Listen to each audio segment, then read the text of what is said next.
Hello, ladies and gents. I want to share with you a resource that would be very helpful with your distance learning. This resource is called Padlet. Some of you may be already familiar with it, others may not. So if you're familiar, just keep on strolling. So Padlet is really simple. It's basically a place where kids can respond to questions, solve problems, give summaries, whatever you'd like them to do, and whatever the answers that they post, other kids are able to see them. This is a quick overview of what Padlet can be used for. I'm going to go really quickly because I'll post the link and you will be able to see it later if you're interested. But these are just 30 different ways that you can use Padlet. And it is super, super easy to use. So let's get started. This is what the dashboard looks like. To make a Padlet, you just click on Make a Padlet.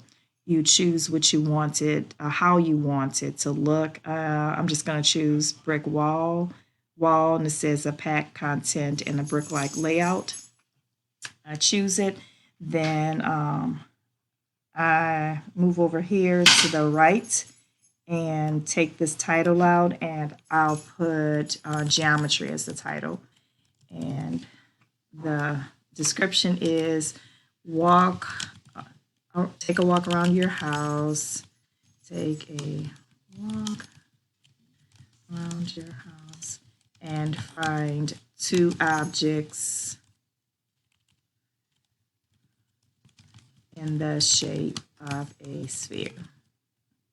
Okay, so then you would, if you look through here, there are different settings that you could choose.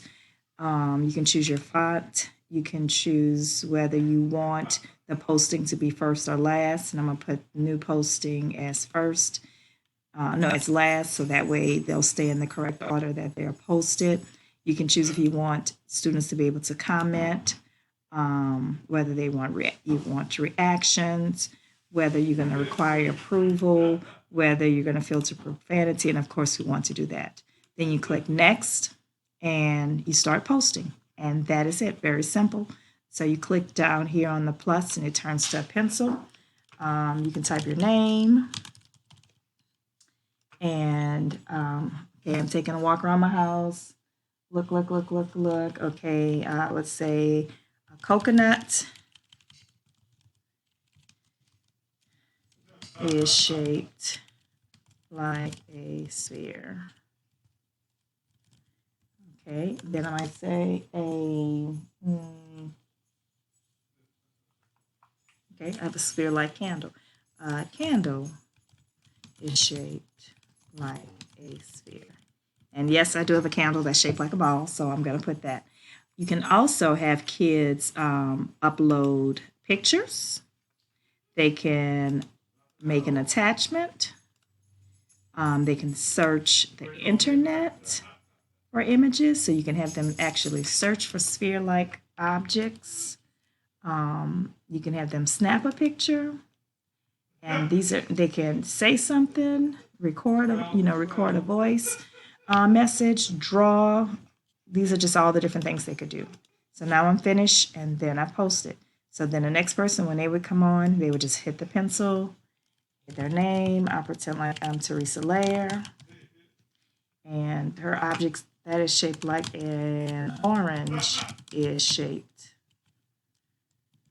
like a sphere, period. Okay, that is it. So how do you share with kids? If you click share here, you can share either by giving them the link. You can embed the link in your Google Classroom, or your Google Slide, and share on Google Classroom. Those are the many different ways that you can embed the link.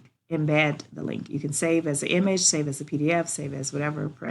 So then I would just click close this and share again, get a copy the link to my clipboard, and that is it.